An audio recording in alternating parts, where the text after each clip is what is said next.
नमस्कार, आप देख रहे हैं आपका favourite number 1 show big bulletin और मैं हूं आपके साथ मुकेश राजपूत। ढींगरा आयोग की एक बार फिर एक्सटेंशन मिल गया है, ये बात आप सभी जानते हैं और ये कार्य कल हुआ।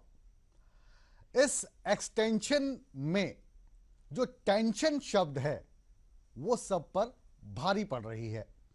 टेंशन सरकार की बढ़ गई है। टेंशन रिपोर्ट के बढ़ते इंतजार को लेकर लगभग सभी की बढ़ चुकी है और सबसे ज्यादा टेंशन तो कांग्रेस और भूपेंद्र सिंह हुड्डा की बढ़ गई है। वाड्रा डीएलएफ लैंड डील का जिक्र होते ही कांग्रेस के नेता चीखने चिल्लाने लगते हैं। हुड्डा साहब, आप जानते हैं, लगातार खुद को पाक साफ बताकर हर मंच पर किसी भी तरह की जांच करवाने की चुनौती देते रहते हैं, लेकिन रिपोर्ट आने की उम्मीद क्या जगी, सबके सुर ही बदल गए। आपको याद होगा कि रिपोर्ट 30 तारीख को आनी थी कल, और 29 तारीख को हुड्डा साहब गवर्नर साहब के यहाँ पहुंच गए कि भाई इस रिपोर्ट के कोई मायने नहीं है, ये सिर्फ मुझे बदनाम करने के लिए ये रिपोर्ट की साजिश रची जा रही है। अब कांग्रेस नेता ये साबित करने में लगे हुए हैं कि ढींगरा आयोग असंवैधानिक है और इसका गठन सिर्फ राजनीतिक मकसद पूरा करने के लिए किया गया है। खैर, दलील और दुहाई अपनी जगह है, लेकिन कई ऐसे सवाल उठ रहे हैं जिनका जवाब किसी के पास भी नहीं है। आखिर ऐसा कौन सा सुराग मिल गया है कि ऐन वक्त पर आयोग ने कार्यकाल बढ़ाने की मांग कर दी? सवाल यह भी है कि अब कांग्रेस को डर क्यों लगने लगा है? तो दो अहम सवाल, एक हम भारतीय जनता पार्टी वालों से पूछेंगे और दूसरे कांग्रेस वालों से। बिग बुलेटिन में आज हम इन्हीं सवालात का जवाब तलाशने की कोशिश करेंगे, लेकिन सबसे पहले हमेशा की तरह हम आपको दिखाने जा रहे हैं हमारी एक खास रिपोर्ट, जिसके जरिए हम खुद भी समझने की कोशिश करते हैं और आपको भी बताने की कोशिश करते हैं कि आज के इस बिग बुलेटिन की बिग डिबेट का ये मौजू हमने रखा क्यों है।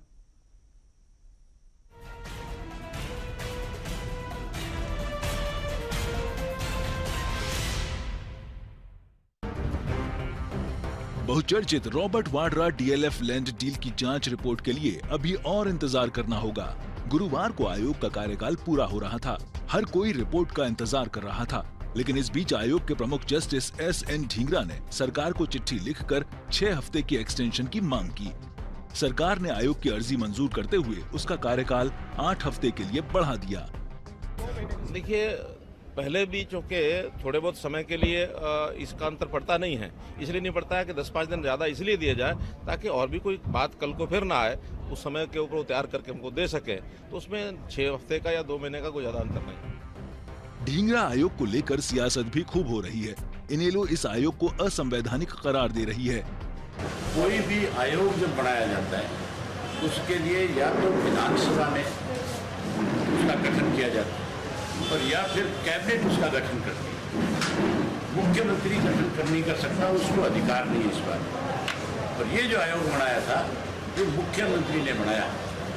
तो पहले दिन इस बात पे क्वेश्चन चिन्ह लग गया था कि इस आयोग की कोई वैधता नहीं होगी, ये कोई रिपोर्ट तैयार करके भेज दे वो कोर्ट में जाते चैलेंज हो जाएगी।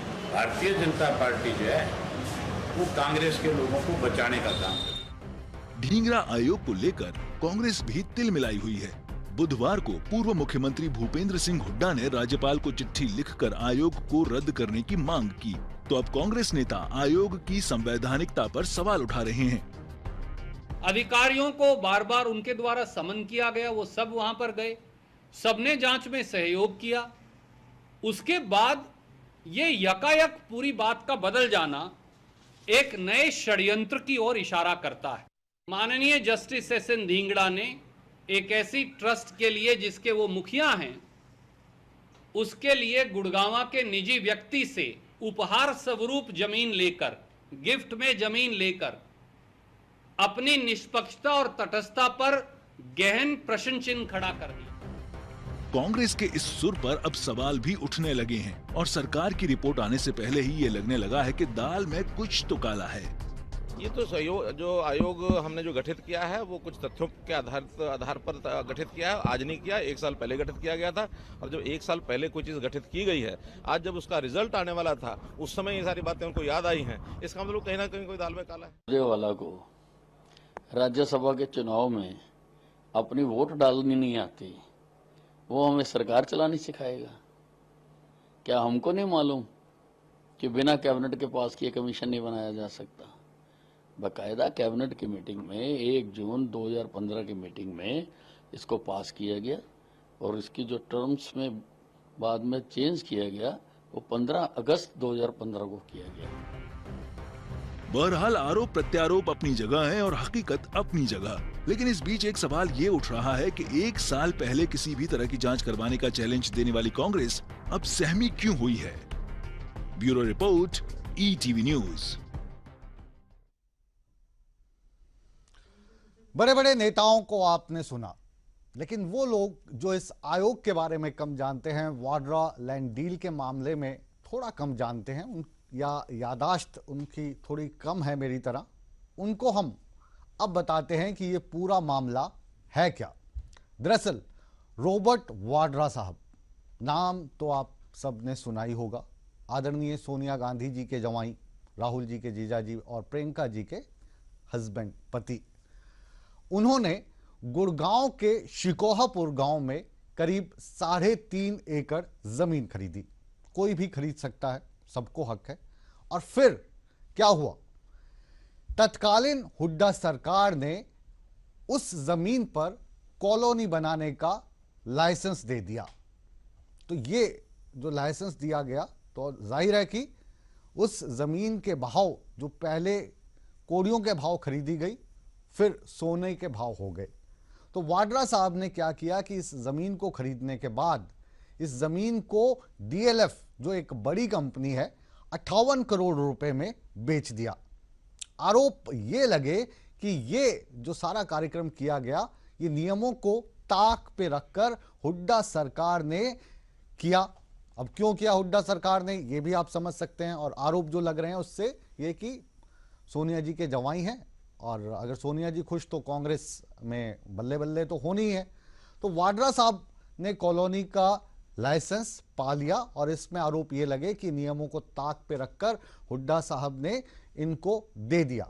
और इस प्रक्रिया में जो पूरे सूबे का राजस्व था, जो उनको राजस्व का लाभ होना चाहिए था सरकार को, उसका नुकसान हुआ। इसको भी और आसान शब्दों में हम समझाते हैं हमारी इस खास रिपोर्ट में।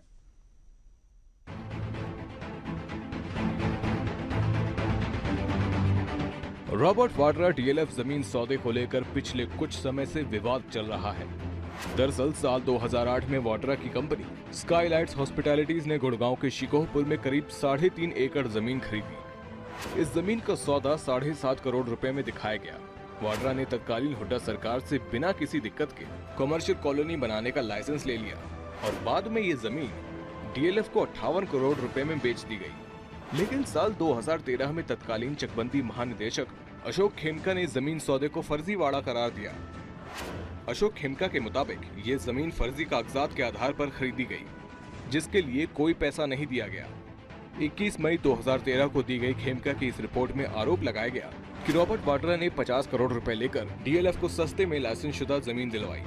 रॉबर्ट वाड्रा ने बिचौलिए का रोल अदा किया और इसके लिए 50 करोड़ रुपए लिए। रिपोर्ट सामने आने के बाद तत्कालीन हुड्डा सरकार ने जांच कमेटी गठित की थी, जिसने वाड्रा को क्लीन चिट दे दी। बीजेपी की सत्ता में आने के बाद 7 मई 2015 को इस जमीन सौदे की जांच के लिए जस्टिस ढींगरा आयोग का गठन किया गया। ढींगरा आयोग को इसके अलावा गुड़गांव के 3 और गांवों सिही, खेड़कीतौला और सिकंदरपुर पड़ा में सभी तरह की कॉलोनियों के लिए जारी लाइसेंस की जांच का जिम्मा भी सौंपा गया। ढींगरा आयोग का गठन 6 माह के लिए किया गया था, लेकिन उसके बाद से ढींगरा आयोग अब तक 4 बार एक्सटेंशन ले चुका है। ईटीवी न्यूज के लिए चंडीगढ़ से मनोज कुमार की रिपोर्ट।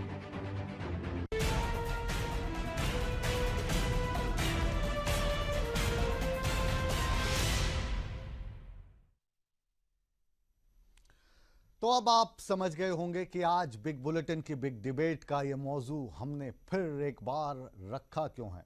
तो दोस्तों, ढींगरा आयोग की रिपोर्ट तो अभी नहीं आएगी। उन्होंने समय मांगा, समय सरकार ने दे दिया। मुख्यमंत्री जी ने कहा कि जब भी कोई ऐसे मसलों पर समय मांगता है तो समय देना चाहिए, कल को कोई उंगली ना उठे। दूसरी बात हम करते हैं कांग्रेस की। कांग्रेस अब इस रिपोर्ट को लेकर काफ़ी बौखलाई सी नज़र आ रही है। क्यों आ रही है ये हमारी समझ में नहीं आ रहा। हो सकता है आपकी समझ में आ रहा हो, क्योंकि आप तो जनता हैं, जज हैं। बहरहाल आज इन्हीं मुद्दों पर कई सवालात का दौर चलेगा और स्क्रीन पर आप देख पा रहे हैं कांग्रेस की तरफ से हमारे साथ बैठी हैं रंजीता जी। बहुत बहुत स्वागत है आपका। आज काफ़ी टफ रहने वाला है आपकी ये डिबेट का समय। हमारे साथ आरटीआई एक्टिविस्ट भी बैठे हैं जिन्होंने ये जो पूरा ढींगरा आयोग बिठाया गया इस पर सवालात उठाए हैं और कई ढेर सारे कागजात इकट्ठे कर आज पूरे मसले की फर्स्ट हैंड इंफॉर्मेशन हमें देंगे। बहुत बहुत स्वागत है रविंद्र कुमार जी आपका। भारतीय जनता पार्टी की तरफ से आपके जाने पहचाने चेहरे के तौर पर संजय शर्मा जी बैठे हैं। संजय शर्मा जी, डिबेट आपके लिए भी आसान नहीं रहने वाली है। और गुरमीत जी मेरी मदद करेंगे क्योंकि काफ़ी कन्फ्यूज़न है, तो इस कन्फ्यूज़न से निकालेंगे प्रोफेसर गुरमीत जी। आपका भी बहुत बहुत स्वागत है। पहले हम रुख करते हैं सीधा आरटीआई एक्टिविस्ट रविंद्र कुमार जी का। ये आरटीआई के बारे में हम जाने, पहले हम ये जानेंगे कि आरटीआई लगाने का आपके दिलो दिमाग में ख्याल कब आया? देखिए, क्योंकि मेरा जो बैकग्राउंड है वो लीगल है और जो कमीशन ऑफ इंक्वायरी एक्ट, यदि आप इसके कंटेंट या उसके जो लीगल एस्पेक्ट्स हैं यदि इससे वाकिफ़ हैं जी, तो जितना भी जो उसका सेक्शन 3 क्लियर कट ये स्पीक करता है कि आपको कमीशन ऑफ इंक्वायरी, हम समझे कि कमीशन ऑफ इंक्वायरी क्या है। इससे पहले मैं आपको दूसरी बात कहूँ कि commission of inquiry is only एक बॉडी, एक फैक्ट फाइंडिंग बॉडी है ये। सर, मैंने जो आपसे सवाल किया वो आप समझ गए, क्योंकि आप तो कानूनविद हैं। मेरा सवाल ये था आपसे बिल्कुल सीधा, क्योंकि कानून हमारे जो दर्शक हैं वो समझ नहीं पाते हरियाणा वाले। हम आपसे सीधा सवाल ये पूछा था कि ये आरटीआई लगाने का आपके दिलो दिमाग में ख्याल कब आया और ये आरटीआई आपने कब लगाई? तारीख पूछ रहा हूँ मैं आपसे, सिंपल। ये जब एक्सटेंशन इसका हुआ है तो हमने ये कागजात लिए एक्सटेंशन, क्योंकि जो एक्सटेंशन होना, चीफ मिनिस्टर ने जब ये 14 मई 2015 को ये आयोग गठित किया, इसका ऑर्डर किया, तो 6 महीने का कार्यकाल इन्होंने बढ़ाया था जी। और ये ख्याल वाजिब आना चाहिए, हर आदमी को ये आना चाहिए था, क्योंकि इसमें जो कितना तारीख एक बार फिर से दोहरा दीजिए, कितने मई 2015? ये 14 मई 14 मई 2015। और आज जो तारीख चल रही है, आज है हमारी 1 जुलाई 2016 जी, यानी तकरीबन 1 साल 2 महीने पहले की बात है ये जी। ठीक कह रहा हूँ सर? जी जी। और आपने कब लगाई ये अर्जी अपनी आरटीआई की? ऐसा है सर, आप वो डॉक्यूमेंट मेरे पास जो हैं सर, मैं सिंपल सवाल पूछ रहा हूँ, सिंपल सा जवाब मैं पूछ रहा हूँ, तारीख पूछ रहा हूँ आपसे। वो आरटीआई में नहीं है सर। हाँ? वो डॉक्यूमेंट जो है वो डॉक्यूमेंट अवेलेबल है आपके नेट के ऊपर। मैं आपसे ये पूछ रहा हूँ कि आपने मुझे आरटीआई आरटीआई याद नहीं है, इतने डॉक्यूमेंट में लेता हूं। फिर भी थोड़ा सा अंदाजा तो होगा। साल हो 2 गया, महीने पहले ये डॉक्यूमेंट मुझे 2 महीने पहले। जी। 1 साल तक आप क्या कर रहे थे? 1 साल पहले मैं क्या कर रहा था? हाँ, आप ये देखिए, आप ये देखिए, 1 साल पहले 1 साल 2 महीने हो गए ना आपको, डेट के हिसाब से 1 साल 2 महीने हो गए इस आयोग को गठित हुए हुए। तो 1 साल तक आप क्या कर रहे थे? मतलब 2 महीने पहले ही आपके दिलो दिमाग में ख्याल कैसे आया? आपको शायद ये नहीं पता। नहीं, मुझे तो कुछ भी नहीं पता, इसीलिए तो मैंने आपको बुलाया पूछने के लिए जी। हाँ, एक जितने भी कमीशन होते हैं, जो जुडिशियल कमीशन कम से कम हैं, उसको मौका मिलना चाहिए पूरी तरह से सच्चाई पता करने का। बट जब ये चीजें अखबार में सामने आई कि इंक्वायरी कंटेंट्स बाहर आए, तो एक इस बात को वाजिब उठाना होगा कि ये इंक्वायरी कंटेंट बाहर कैसे आए हैं जी। यदि आप अमर उजाला की मेरे पास जो चिट्ठी है उसमें आप अमर उजाला को छोड़ दीजिए, इस वक्त जो ईटीवी का बिग बुलेटिन है इस पे कंसंट्रेट कीजिए। हाँ, तो जो आपके पास इंफॉर्मेशन है आप दीजिए, मैं आपकी बात का जवाब दे और रहा जो हूं कि आपके ये पास मीडिया में है वो हम लेते हैं। मीडिया में जो रिपोर्ट लीकेज हुई है, कमीशन ऑफ इंक्वायरी की जो रिपोर्ट्स हैं वो लीक नहीं हो सकती एज पर इंक्वायरी एक्ट जी। ये ख्याल मुझे तब आया। उसके बाद जितने डॉक्यूमेंट्स मेरे पास आए हैं जी, वो डॉक्यूमेंट अपने आप स्पीक करते हैं कि कैसे एक इसका जो कॉन्स्टिट्यूशनल प्रोविजन है उसको फ्रॉम द वेरी बिगिनिंग इसको कैसे वायलेट किया गया। और उसके बाद तो आप यदि अच्छा, आप तो बिल्कुल कानूनविद हैं, आपने बताया आपको कानून की बहुत जानकारी है। क्या जो ढींगरा आयोग की रिपोर्ट है वो आपने पढ़ ली है?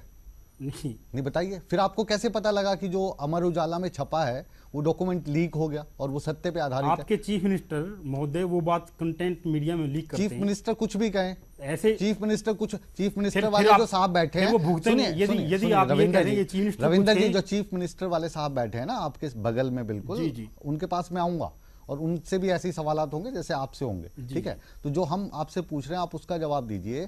क्या जो ढींगरा आयोग की रिपोर्ट है आपके पास उपलब्ध है? वो ढींगरा आयोग की रिपोर्ट उपलब्ध नहीं है तो फिर आपने कैसे अंदाजा, सुनिए, फिर आपने कैसे अंदाजा लगा लिया कि जो अमर उजाला में स्टोरी छपी है वो ढींगरा आयोग की छपी है?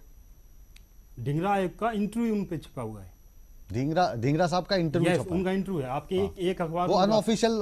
जो अभी प्रकाश सिंह कमेटी में जो प्रकाश सिंह जी थे उनके भी बहुत इंटरव्यू छपते रहे, लेकिन वो रिपोर्ट में that was a fact finding committee. चलिए वापस आपके पास आएंगे और आपसे गुजारिश ये है, क्योंकि आप बहुत आपका प्रदेश का नंबर 1 चैनल है ये ईटीवी हरियाणा हिमाचल प्रदेश और इसका नंबर 1 शो है, तो जो भी आप कहें तथ्यों पे कहें। मैं तथ्यों बिल्कुल। रंजीता जी आपके पास हम आ रहे हैं, उसके बाद हम भाजपा के पास जाएंगे। मैडम ये जो अब कुलबुलाहट मची 29 जून से, इसके मायने क्या हैं? क्यों बौखलाए से घूम रहे हैं हुड्डा साहब? क्यों बयानबाजी करते घूम रहे हैं रणदीप सुरजेवाला साहब? देखिए मुकेश, ना तो बौखलाहट हुड्डा साहब में है और ना ही बौखलाहट जो है वो सुरजेवाला जी के पास है। मैं ये कहना चाहती हूँ कि जो ये पूरा जस्टिस ढींगरा आयोग के बारे में अभी आप भाई साहब से पूछ रहे थे कि कैसे इनको ख्याल आया कि इन्होंने आरटीआई लगाई। पहले तो जो इस आयोग का गठन किया गया वो बिना किसी सबूत के, बिना किसी शिकायत के और संवैधानिक कानून को आधार मानते हुए सिर्फ 2 पंक्तियां लिख के 14 मई नहीं है वो 13 मई है 2015 को सीएम साहब ने एक आदेश पारित कर दिया और ढींगरा साहब को जांच पर लगा दिया। इंटरेस्टिंग बात ये सारी चीजें जो थी ये गोपनीय थी। मुझे तो ख्याल ये था मैडम कि सुन लीजिए मुझे तो ख्याल ये था कि जो आदरणीय मोदी साहब हैं, प्रधानमंत्री साहब हमारे, उनकी तो सरकार ही इस कार्यक्रम के चलते बनी थी कि जैसी आएंगे वाड्रा साहब को अंदर ले जाएंगे। उनके पास भी आ रहे हैं हम, आप पेशेंस रखिए, जैसे सवाल आपसे हो रहे हैं उनसे भी वैसे ही होंगे। लेकिन हम ये कह रहे हैं कि ये वाला जो ख्याल है गवर्नर साहब के पास जाने का, ये हुड्डा साहब को 29 जून को ही क्यों आता है? क्योंकि उनको पता था 30 तारीख को ये रिपोर्ट आने वाली है। ये तो ढींगरा साहब ने और समय मांग लिया 6 हफ्ते का, नहीं तो कल रिपोर्ट आ जाती। कल तो जो हम बुलेटिन चला रहे थे उसका आधार भी शायद वही होता और आज उसके आफ्टर इफेक्ट चल रहे होते, लेकिन आज जो सरगर्मियां रही इसलिए हमने ये विषय चुना। इसी के बारे में आपको थोड़ा क्लियर कर दूंगी और जनता की भी इसके बाद काफी क्लियर हो जाएगी जो चीजें और फैक्ट मैं आपको बता रही हूँ। जो कमीशन इंक्वायरी एक्ट धारा सेक्शन 3 की बात भाई साहब कर रहे थे, उसके तहत कोई भी जो इंक्वायरी होती है अगर जब तक वो जनहित के लिए नहीं होती, उसके खिलाफ कोई शिकायत नहीं होती, उसके खिलाफ कोई आधार नहीं होता, तब तक किसी भी आयोग का गठन नहीं किया जा सकता। पर उस नियमों को भी ताक पे रखकर इस इंक्वायरी को सबसे पहले बिठाया गया। अनिल विज साहब को सुना था आपने? अनिल विज साहब को सुना था? अभी वो जो रणदीप आपके पास आएंगे, जब आपसे पूछा था आप बताते। अभी जब रणदीप सुरजेवाला को भी चलाया, दोबारा से भी चलाएंगे हम उसको, ठीक है? रणदीप सुरजेवाला ने आरोप लगाया कि ये जो आयोग का गठन किया गया है ये असंवैधानिक। आप दोनों यही कहना चाहते हैं ना? रणदीप सुरजेवाला भी यही कह के गए। उस पे अनिल विज का जवाब आपने सुना था, हालांकि उन्होंने थोड़ी चुटकी ली कि जिसको वोट डालना नहीं आता वो हमें सरकार चलाना बताएंगे क्या। उन्होंने तारीख बताई कि इस तारीख को कैबिनेट की मीटिंग के बाद ये डिसीजन लिया गया। एक बार संजय जी इस ये जो बयान अनिल विज ने दिया है इसके सपोर्ट में आप पहले कहिए, उसके बाद आपसे सवाल मैं करता हूँ। नहीं, ये तो क्लियर है कि सरकार ने जो आयोग का गठन किया वो नियमों के आधार पर कमीशन ऑफ इंक्वायरी 1952 के 3 सेक्शन 1 के आधार पर ही किया गया है। जब 14 मई है मैडम, 13 मई नहीं है, 14 मई को ये घोषित किया गया, गजट नोटिफिकेशन किया गया और घोषित की बात चलिए 13-14 को छोड़िए, 1 जून की कैबिनेट की मीटिंग में इसको पास किया गया, उसमें रखा गया, उसमें पास किया गया।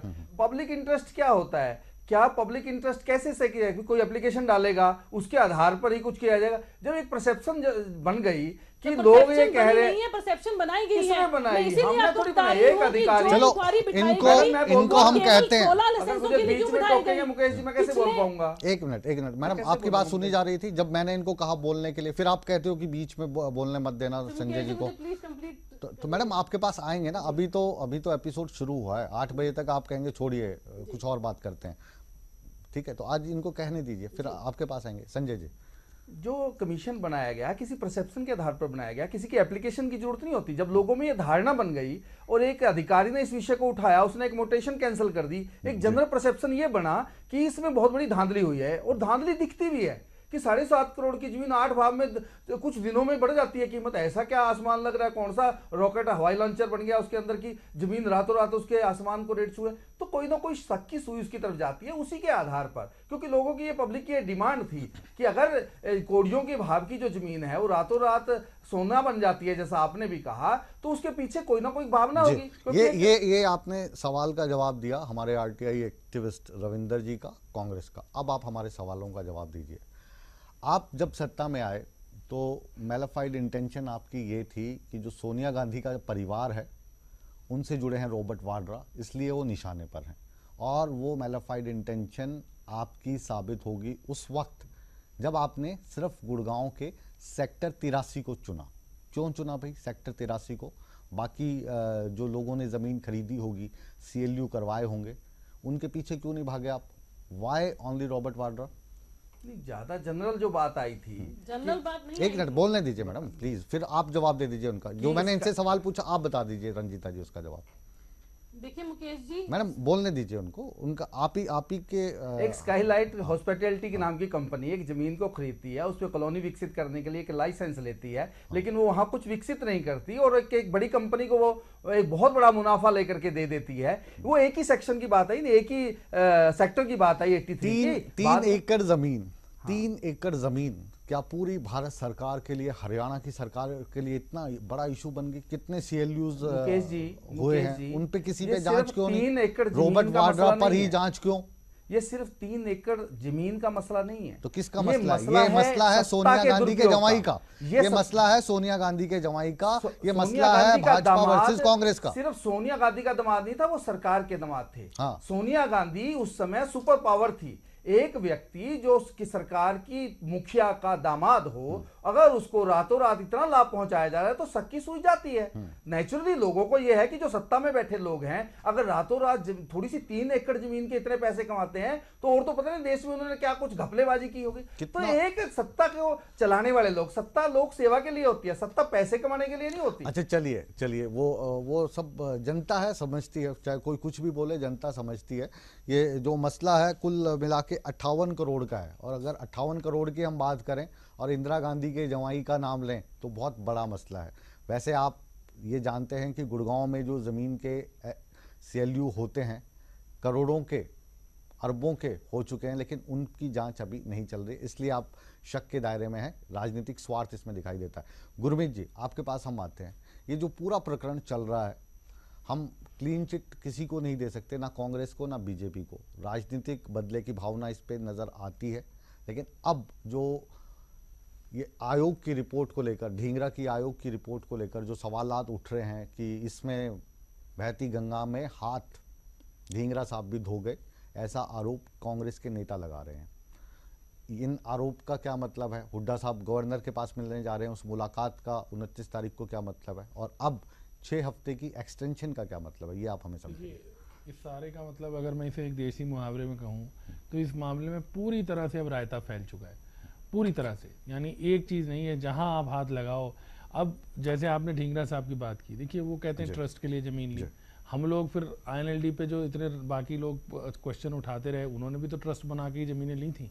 तो ये बात कह देना कि ट्रस्ट, अगर वहाँ पर हरियाणा जैसी राज्य जहाँ पर इतना सड़कों का जाल है, बंसीलाल जी, वहाँ पर अगर कोई एक इलाका है जिसके लिए स्पेशल सड़क बनाई जा रही है, तो वो बात भी इतनी सिंपल नहीं हो सकती। और अगर ऐसा था भी तो इस समय पर अगर वो इसको अवॉइड करते, अगर वो, मैं मानता हूँ निजी तौर पे उनका फ़ायदा नहीं भी है, कल को वो हम बहुत भला करते, तो वो तो जस्टिस ढींगरा का जो एक निष्पक्षता की बात थी उस पर एक प्रश्न चिन्ह खूब अच्छे से लग गया। इसी तरह से जो बात आप RTI एक्टिविस्ट हमारे भाई से पूछ रहे थे, जो वो डेट नहीं बता रहे थे, सवाल आपका यही था कि भाई अगर असंवैधानिक था आयोग का गठन, जितना मुझे समझ में आया, तो फिर आपने 1 साल क्यों लगाया उसको चैलेंज करने में? ठीक है, क्या आपने तब लगाया जब आपको ये पता लगने लगा कि भाई कोई जो है वो दामाद जी पे या किसी पे उंगली इस पे उठ रही है, या हुड्डा साहब पे उठ रही है ना, तो उठ सकती है। तो यानी कहीं पर भी इस पूरे मामले, आपको याद होगा मुकेश, इसी चैनल पर यहीं पर बैठ के हम लोगों ने जब ये बात की थी तो भारतीय जनता पार्टी के जो साथी आते थे उनसे मैंने ये उस समय ओपन चैलेंज दिया था, आपने भी कहा था कि ये एक्सटेंशन मिलेगी ही मिलेगी। 6 महीने तो आप इंक्वायरी पूरी नहीं, उन्होंने बहुत बड़े बड़े दावे किए थे, आपका रिकॉर्डेड होगा कि नहीं जी ये 6 महीने तक एक्सटेंशन नहीं मिलेगी, और ये चौथी बार एक्सटेंशन। पहले वाली तो चलो फिर भी चल गई, अब ये मतलब आपने टाइम ले लिया, रिपोर्ट का आपने कह दिया, उसके बाद ये कहना इतना हास्यास्पद है। इससे तो अच्छा आप ये कह देते कि जी अभी मैंने उस रिपोर्ट में जो है कुछ ग्रामेटिकल मिस्टेक दिख गई तो वो मैं शायद फिर भी मान जाता, पर ये कहना कि मेरे पास अचानक कुछ डॉक्यूमेंट आए, मैं चंडीगढ़ के लिए चल चुका था। बिल्कुल और एक लास्ट बात, पार्लियामेंट सेशन से पहले हमेशा ये हो रहा है। पिछली बार भी जैसे हमारे भाई कह रहे थे मुख्यमंत्री बयान दे देते थे वो कि भाई हमारे पास अब लगभग पूरी है, अब अंदर जाने वाले, और फिर वो लास्ट मिनट पे जिस तरह से टाला गया है, तो ये एक बहुत क्लासिक केस है। बिल्कुल गुरमीत जी, यहाँ पे आपको रोकूंगा। दर्शकों, ये वो शो है जिसमें हम बहुत ही कड़वा बोलते हैं और हमारे जो मेहमान है अधिकतर को हमारी बात पसंद नहीं आती, लेकिन उनकी पसंद नापसंद हमारे लिए मायने नहीं रखती। आपको हमारी बात पसंद आती है, आप बने रहे हमारे साथ, क्योंकि कड़वी बातें अभी और होंगी इस रिपोर्ट के मायने, और ढींगरा साहब की जो संस्था है उसमें जो सड़क जा रही है उसके मायने हम जानने की कोशिश करेंगे, और 58 करोड़ रुपए की राशि इतनी बड़ी क्यों लगती है भारत सरकार को, ये भी जानने की कोशिश करेंगे।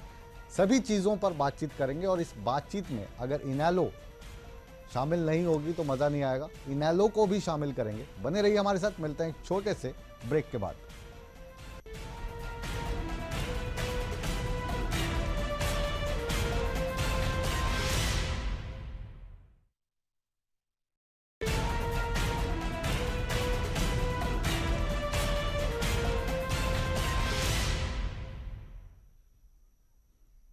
ब्रेक के बाद आप सभी दर्शकों का एक बार फिर स्वागत है। बात आज बिग बुलेटिन की बिग डिबेट में बड़ी कड़वी सी हो रही है। विषय भी कुछ ऐसा ही है। विषय है Vadra land deal. Vadra land deal पर एक आयोग बनाया भारतीय जनता पार्टी की मनोहर सरकार ने, ढींगरा आयोग। ढींगरा आयोग ने चौथी बार एक्सटेंशन मांगी। रिपोर्ट आने वाली थी, उससे पहले ही सुगबुगाहट इसकी शुरू हो गई। हुड्डा साहब इस आयोग के खिलाफ राज्यपाल साहब के पास पहुंचे, आरटीआई भी लगाई गई। आरटीआई एक्टिविस्ट भी हमारे साथ आपको बैठे दिखाई दे रहे हैं, रविंदर कुमार, कि ये तो जो आयोग है वही असंवैधानिक है। बातचीत के साथ साथ तू मैं भी अब होने लगी है। रणदीप सुरजेवाला जी प्रेस कॉन्फ्रेंस करते हैं इस पूरे मसले पर, और वो कहते हैं कि ढींगरा साहब ने अपनी एक संस्था के लिए सरकार से फेवर ली है, ज़मीन दान में उनको कौन दे गया, और जो ज़मीन दी फिर रातों रात वहाँ पे सड़क कैसे निकल गई। ये आरोप था रणदीप सुरजेवाला जी पर ने जो लगाया रणदीप सुरजेवाला ने रिटायर्ड जज साहब ढींगरा साहब के ऊपर। इसका जवाब असंवैधानिक का जवाब दे गए अनिल विज साहब। कहा कि जिसे राज्यसभा में वोट डालना नहीं आता, क्या वो हमें सरकार चलाना सिखाएंगे। हमने बाकायदा इसके लिए कैबिनेट की मीटिंग बुलाकर पूरी प्रक्रिया पूरी की है। हमारे साथ इनेलो के प्रवक्ता जुड़े हैं, परवीन अत्रे जी, आपका क्या टेक है इस पर? देखिए मुकेश जी, जो भी अभी इस वक्त हो रहा है, चाहे वो कांग्रेस के मित्र कर रहे हैं, चाहे भारतीय जनता पार्टी सरकार कर रही है, ये सारी ढकोसलेबाजी है। सच्चाई ये है कि जो मित्रता हुड्डा साहब के साथ भारतीय जनता पार्टी की राज्यसभा चुनाव में देखी गई, ये भी उसी की एक बानगी है। आप यूं मान के चलिए कि इस आयोग का गठन का जो कर्ज था वो हुड्डा साहब ने राज्यसभा चुनाव में आके उतार दिया। ये मित्रता निभाई जा रही है। अच्छा। इससे ज्यादा कतई कुछ नहीं है। ये आयोग के तो जब आप सवाल लगते हैं आज हमें लग रहा है, अत्रे साहब, आज हमें लग रहा है, सुनिए एक मिनट, अत्रे साहब से बातचीत कर रहे हैं, मैडम आपके पास आएंगे। अत्रे साहब, आज हमें लग रहा है कि हमने इनेलो के प्रवक्ता को नहीं बुलाया बल्कि एक भविष्य वक्ता को बुला लिया है, और पंडित जी की तरह भविष्यवाणियां कर रहे हैं। तो पंडित जी महाराज, अब ये बता दीजिए कि इस रिपोर्ट में क्या आएगा और उसका अंजाम क्या होगा। देखिए, रिपोर्ट में क्या होगा शायद रॉबर्ट वाड्रा जी को पहले पता लग चुका है। जिस तरह से उन्होंने कल ट्वीट करके अपने आप को क्लीन चिट दी है, तो कहीं ना कहीं इस बारे में तो रॉबर्ट वाड्रा बेहतर बता सकते हैं। लेकिन इस बात को, जिस तरह से आयोग का गठन हुआ, जिस तरह से कानून की धज्जियां उड़ा के आयोग का गठन किया गया, आज विज साहब कह रहे हैं कि साहब हमने कैबिनेट की अप्रूवल ली है। विज साहब को क्या पता नहीं कि कानून क्या कहता है। अप्रूवल, जो वो जिस कैबिनेट अप्रूवल की बात कर रहे हैं, विज साहब को बेहतर पता है कि कानून में प्रावधान है, इमरजेंसी सिचुएशन के अंदर उस तरह की अप्रूवल होती है जो स्थिति यहाँ पे नहीं थी। कहीं ना कहीं चीजों को भटकाने की कोशिश हो रही है भारतीय जनता पार्टी की तरफ से भी। ये मात्र भारतीय जनता पार्टी और हुड्डा साहब की मित्रता निभाई जा रही है मुकेश जी। मतलब हाँ, कुछ रिपोर्ट नहीं में होगा? क्या होगा ये तो देखिए, ढींगरा साहब जब रिपोर्ट लेके आएंगे सामने पता लगेगा। सच्चाई ये है कि एक आयोग का गठन होता है जिसमें कानून की धज्जियां उड़ती हैं। असंवैधानिक रूप से अगर किसी कोई काम होगा तो और उस काम को फायदा किसको होगा? उसका फायदा सीधा सीधा कांग्रेसी मित्रों को होगा। तो भारतीय जनता पार्टी ने अपने कांग्रेसी मित्रों को फायदा पहुंचाने के लिए इस तरह से कानून के तहत ये काम किया। अगर इनकी मंशा बाकायदा सच्चाई से जांच करने की होती तो आयोग का गठन भी कानून सम्मत होता और उसमें कानून के इतर कोई काम ना होता। जी रुकिए, अब रंजीता जी बहुत देर से कुछ कहना चाह रही है। मैडम आप खुल के बोलिए, कोई नहीं बोलेगा आपके बीच में, कह दीजिए जो कहना। मुकेश जी, जो मैं बात आपसे कर रही थी कि जब 2 लाइनें लिखकर छठर साहब ने इस आयोग का गठन किया और एक इंक्वायरी मार्क की, तो जस्टिस ढींगरा इतिहास के पहले एक व्यक्ति हैं जिन्होंने अपने जांच का दायरा जो है वो खुद ही डिसाइड किया, क्योंकि इन्होंने सेक्टर 83 के उसकी जांच के लिए कहा गया था और पता चला कि उसमें तो किसी ने जांच या किसी ने सीएलयू मांगी नहीं, तो उसकी जांच किस बात की जाए। तो 14 अगस्त 2015 को की फाइल पे नोट किया गया और उसके बाद 4 गांवों को इसमें इंक्लूड किया गया जहां पर वाड्रा साहब ने लैंड ली है। और इंटरेस्टिंग बात बताऊंगी कि 1981 से लेकर 2016 तक 33,697 एकड़ जो लैंड के सीएलयू हुए, जिसमें भाजपा ने भी सीएलयू दिए, इनेलो ने भी सीएलयू दिए और कांग्रेस ने भी सीएलयू दिए। तो सिर्फ 16 लाइसेंस और जो 63 एकड़ जमीन है उसी की जांच क्यों, पूरी की जांच क्यों नहीं कर रहे, ताकि आपके घपले बाहर ना आ जाए। सिर्फ आप लोगों को बदनाम करने की राजनीति कर रहे हैं। अब कह लिया मैम, इंटरेस्टिंग बात देखिए कि 18 फरवरी 2015 अब आपने कह लिया, एक वापस आएंगे आपके पास। अब आपने अपनी बात कह दी सर, अभी एक लाइन रहेगी। एक लाइन और बोलिए। 18 फरवरी 2015 को इन्होंने पूरी सीएलयू नीति ही चेंज कर दी। एक नई नीति को बदलकर नई लैंड सीएलयू की इन्होंने जो मंडी है उसको खोल लिया कि अब इसके अनुसार अब ना तो किसी से इंक्वायरी की जाएगी, ना तो किसी से जांच की जाएगी, किसी के नाम की जमीन किसी के नाम पर भी ट्रांसफर कर दी जाएगी। आपकी एक लाइन पूरी हो गई जी। अब मेरा सवाल आपसे है रंजीता जी, हम पूरा का पूरा आपको फेवर करते हैं, ठीक है। हुड्डा साहब हमारे सबसे परम मित्र, आप तो उनके फॉलोअर है ही हैं। हम ये जानना चाहते हैं कि ये वाली जांच जो चलते, हमने अभी गिनाए आपको, 1 साल 2 महीने हो गए, 29 तारीख को ही हुड्डा साहब क्यों पहुंचे गवर्नर साहब के घर? सर 1 साल 2 महीने से इंक्वायरी हो गए हैं। मुझे ये बताइए जस्टिस ढींगरा को चौथी बार टाइम की एक्सटेंशन क्यों लेनी पड़ी? और 2 दिन पहले वो ये कह रहे हैं कि मैं अपनी रिपोर्ट पूरी कर चुका हूं। वो बात तो कल की है, वो वाली बात कल की है। अब मैडम आप जो सवाल, आप तो लगातार डिस्कशन में आती रहती हैं और बिग बुलेटिन का स्टाइल भी आपको पता है, जो सवाल पूछा उसका जवाब दीजिए। देखिए रिपोर्ट आनी थी कल, वो परसों पहुंच गए थे, तो परसों उनको क्या आभास हो रहा था, क्या डर लग रहा था? गवर्नर साहब के पास पहुंचकर हुड्डा साहब ने क्या गलत बात कर दी बताइए? क्यों पहुंचे पूछ रहे हैं। उनको लग रहा है कि कुछ होगा, ये जो रिपोर्ट आएगी इसमें कुछ कलाकारी की जाएगी। गवर्नर साहब से मुलाकात करते हैं, उस मुलाकात को इसके साथ क्यों जोड़ा जा रहा है? अच्छा, अब आप वहां पे जो उनकी मुलाकात हुई है, जो बातचीत हुई, क्या उसके किसी के पास सबूत है कि उन्होंने ढींगरा आयोग के बारे में बात की थी, किसी और बारे में बात की थी? अच्छा, उसके बाद मैडम फिर आपको पता नहीं है मैडम, अब आप चुप रहिए, फिर आपको पता नहीं है। उसके बाद उन्होंने मीडिया से बात की, प्रेस नोट जारी किया और बताया क्यों मिले। वो आपने शायद अखबार पढ़े नहीं और टीवी आपने देखा नहीं। हम आ रहे हैं संजय जी के पास। संजय जी, ये बदले की भावना से की गई कार्रवाई लग रही है हमें तो, बिल्कुल ऐसा क्यों कर रहे हैं आप? नहीं मुकेश जी, ऐसा नहीं है।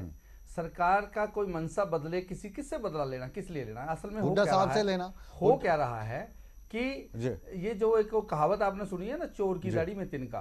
तो कल ही वाड्रा जी या परसों वो अपना फेसबुक पेज डालते हैं जिसमें वो कुछ बातें कहते हैं, सबको पता है। उनको पता है ना कि जो मैं वही कह रहा हूं, जो ढींगरा साहब हैं, आदरणीय जज साहब, उनको लग रहा है कि वो फेवर आपने कर दी उनको, जो जमीन वगैरह दान में मिली, जो आरोप कांग्रेस लगा रही है, उन आरोपों के आधार पे हम पूछ रहे हैं कि उनकी आपने फेवर। बिल्कुल पूरी लाइंस बुलवाएंगे आपसे, समय बढ़ा देंगे बुलेटिन का, कहिए आप। जी, मैं ये कह रहा हूं कि चोर मचाए शोर या चोर की दाढ़ी में तिनके की कहावत चिरतार्थ ही कांग्रेस के नेताओं के ऊपर हो रही है, क्योंकि इनको लग रहा है कि हम तो फंस गए, अब अंदर जाने वाले हैं। जब ये मुझे बोलने दीजिए ना, आप बोल लेना अपनी बारी में। आप भी कहते हो कि बीच में मत बोला करो और आप ही बोलने लग जाते हो। मैं नहीं बोला आपके बीच में। तो चोर मचाए शोर की कहावत इनके ऊपर चिरतार्थ हो रही है, क्योंकि इनको लग रहा है कि हम फंस गए, क्योंकि रिपोर्ट आने वाली है और कल ही। और तथ्य जो ढींगरा जी ने बताए वो क्या तथ्य है वो तो वही बता सकते हैं, लेकिन इनको एकदम ये परफेक्ट हो गया, क्योंकि 1 साल 2 महीने में हुड्डा जी बोलते नहीं है और कल आकर के 29 तारीख को परसों आकर के गवर्नर साहब के पहुंचते हैं। असल में हमारी कोई बदलने की भावना नहीं है, हमारी पारदर्शी सरकार है, कानून पे चलने वाली सरकार है। आपसे जवाब हमें मिल गया। अब हम आरटीआई एक्टिविस्ट साहब के पास आते हैं, रविंदर जी। रविंदर जी, ये जो आरटीआई है, इस आरटीआई के थ्रू आप कौन सी पब्लिक को लाभ पहुंचाना चाहते हैं? क्योंकि हमेशा जो आरटीआई लगती हैं वो पब्लिक इंटरेस्ट में लगती हैं, आप ये तो मानते हैं। तो इसमें कौन सा पब्लिक इंटरेस्ट है? इसमें तो कांग्रेस का इंटरेस्ट ज्यादा लग रहा है। राजपूत जी, आपको मैं बता दूं, मेरी जितनी भी आर्टें हैं पब्लिक इंटरेस्ट में ही लगी हैं। हाँ, मैं वही जानना कांग्रेस चाहता के खिलाफ भी हैं। हाँ हाँ। अब मैं एक दो चीज़ आपको बताना चाहता हूं जो टेक्निकली, अभी आप एक मंत्री महोदय का बयान आप दिखा रहे थे थोड़ी सी देर पहले, उन्होंने कहा कि अप्रूवल ली गई। ये जो अप्रूवल है, ये अप्रूवल पहले होती कानून के मुताबिक जी, और बाद में उसका वो अप्रूवल सिर्फ अपनी एक इलीगलिटी को रेटिफाई करने के लिए वो कर ली उन्होंने, है नहीं होती सर, वो हो नहीं सकती। हाँ, नहीं वो मतलब वो भी संवैधानिक है, क्योंकि वो कानून में प्रावधान है कि फाइनेंस डिपार्टमेंट से अप्रूवल, जो बजटरी अप्रूवल है वो पहले ली जाती है जी। उसमें प्रोविजन है specifically previous concurrence and approval shall be taken. Shall का मतलब है जहां ली जाएगी, वो मैंडेटरी है। अब माननीय सुप्रीम कोर्ट महोदय ने भी ये बात कही है कि जहां भी जो कमीशन ऑफ इंक्वायरी है या नोटिफिकेशन इशू होती है, नोटिफिकेशन इशू होने से पहले काउंसिल ऑफ मिनिस्टर अप्रूव करेगा उसको, कोई मिनिस्टर इंचार्ज या चीफ मिनिस्टर उसको अप्रूव नहीं कर सकता जी। मैंने जिस भी आप पे ऊपर अपने एफिडेविट फाइल किए हैं, आप एफिडेविट फाइल करने का मतलब समझते हैं, उसका मतलब क्या होता है? आप कोई ऐसी बात नहीं कह सकते जो दायरे से बाहर है।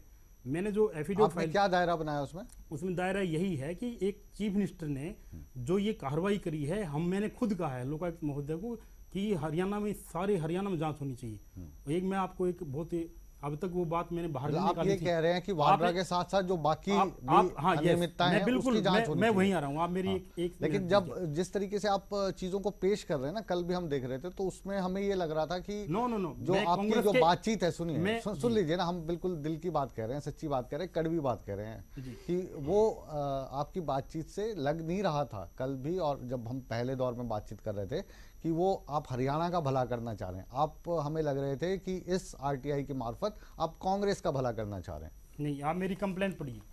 कंप्लेंट में मैं आपको बताता हूँ, मैंने ये कहा है कि पूरे हरियाणा को कवर कीजिए, और ये स्कैम यदि हुए हैं तो पूरे हरियाणा में। मैं एक फाइल इंस्पेक्ट करने गया एक डिस्ट्रिक्ट में, मैं आपको टेक्निकल, मैंने अभी तक ये बात बाहर नहीं निकाली है, मेरे को आपने मजबूर किया कि मैं बात कहूँ। हम ऐसे ही मजबूर करते हैं सभी को। मैं डिस्ट्रिक्ट टाउन प्लानर के पास एक फाइल में चेक करने गया, इंस्पेक्शन पार्टी में इंस्पेक्शन था उस फाइल का, और मैं आपको बताऊं, इसी सरकार के, जो सरकार के बहुत बड़े ओहदे पे हैं इस टाइम, उन्होंने अपनी कमर्शियल लाइसेंस इशू कराई हैं, और उसमें वाड्रा से भी बड़ा रोल उनका।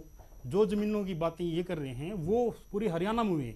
मैंने ये कहा है कांग्रेस, इनेलो या जो भी पार्टी है, जो भी भारतीय जनता पार्टी में भी जो है, उसमें ये क्लियर कट हो जाना चाहिए। भारतीय जनता पार्टी के कौन कौन है आपके निशाने पे? नहीं, अब मैं उसका क्योंकि जांच का दायरे में है, वो बात में नहीं। वो बाद में बताएंगे, हमें बताना, उसके हम खबर बना के चलाएंगे। वापस आपके पास, वो जांच का विषय है, वापस आपके पास लौटेंगे। एक बार हम रुक करते हैं फिर से गुरमीत जी का।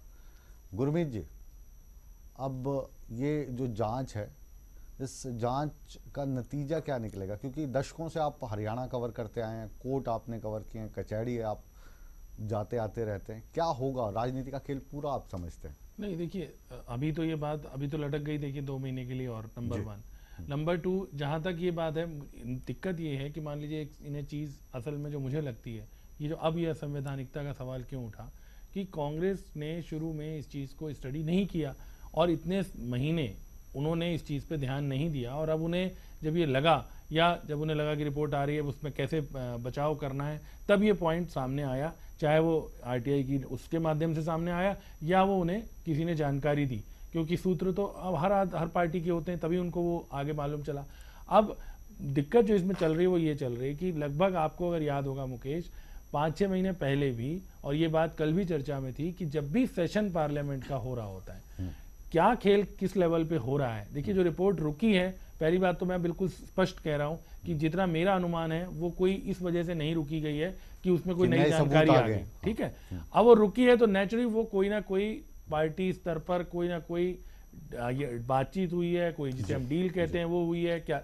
अब वो क्या हुआ है, वो समझौता क्या है, उसके तहत क्या किया जा रहा है, क्या उस रिपोर्ट को बदला जाएगा, अब क्या जीएसटी पास करवाया जाएगा पार्लियामेंट में? पूछ लेते हैं, कुछ सेकंड का वक्त दे देते हैं, लास्ट का दौर चल रहा है। गुरमीत जी, संजय जी बताइए, क्या डील हुई आपकी और कांग्रेस की? नहीं, किसी के साथ कोई डील नहीं हुई। डील तो इनेलो और कांग्रेस की हुई है, वो राज्यसभा चुनाव के अंदर आप सबको दिखाई दिया है कि किस तरह से दोनों मिले। राज्यसभा चुनाव के अंदर डील इनकी बता रहे हैं, कैंडिडेट आपका जीता, कैंडिडेट आपका सरकार। मैडम मैं फिर आप बीच में बोलने लगे, अब हमेशा आप कहते हो कि बीच में कोई मत। कैंडिडेट तो आपका जीता, डील कहते कांग्रेस और इनेलो की, और जीत के भारतीय जनता पार्टी के समर्थक। भारतीय जनता पार्टी में तो हम कहाँ आरोप लगाते हैं? अच्छा, कैंडिडेट आपके नहीं थे वो सरकार। वो जो हमाम है उसमें आप सभी नंगे दिखाई दे रहे हैं। जो प्रश्न पूछा उसका जवाब दीजिए आप।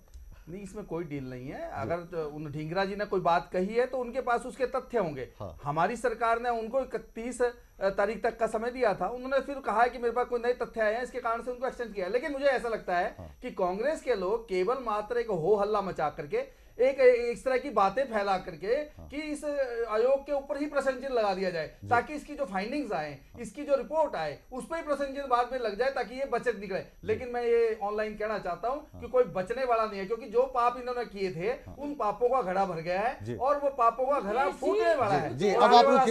कांग्रेस नेताओं के लिए बहुत बुरा होने वाला है, ये मैं आपके चैनल के माध्यम से बता। मैडम ये तो सीधी सीधी चुनौती और धमकी जैसी दे दी संजय जी ने लास्ट में, बिल्कुल ब्रीफ में। डील के बारे में पूछ रहे थे, मैं डील बताती हूँ क्या हुई है। बताइए। 14 महीने का समय जो था वो पर्याप्त समय नहीं था इंक्वायरी के लिए। अब इनको पता है कि उसमें कुछ भी नहीं है, तो पहले 14 महीने बुनाया, इसको और 6 महीने बुना लेते हैं ताकि इलेक्शन आसपास आ जाए, ताकि उसका असर आगे बढ़े। अब इसमें मत बोलिए आप, चुनाव तो नहीं है सर, 22 चुनाव नहीं है जी। अब पंजाब में ढींगरा आयोग पे इनेलो का टेक, अब 30 सेकंड बचे जी हमारे पास।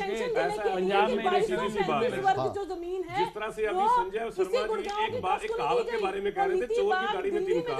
एक दूसरी कहावत और है, चोर चोर मुसेरे भाई। अब देखिए, ये जो बहस है, अब आप रुक जाइए। अब ये जो बहस है, सुप्रीम कोर्ट का बाकायदा आदेश आया हुआ है, इसको सुप्रीम कोर्ट ने उसका अधिदंड रद्द करके सरकार को डायरेक्शन दी है कि सरकार उसमें जा केस दर्ज करे।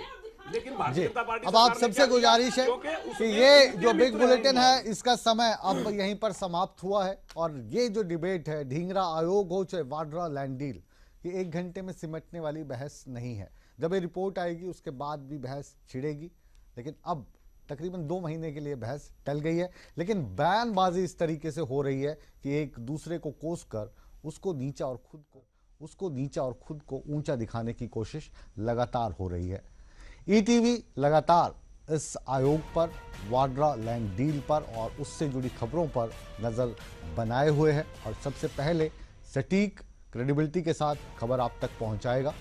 बिग बुलेटिन को आज इसी के साथ हम यहाँ पे विराम देते हैं, लेकिन आप कहीं मत जाइए, क्योंकि खबरों को ईटीवी पर कभी भी विराम नहीं लगता। बने रहिए हमारे साथ, ताज़ा खबरों का सिलसिला हमेशा की तरह बदस्तूर जारी है।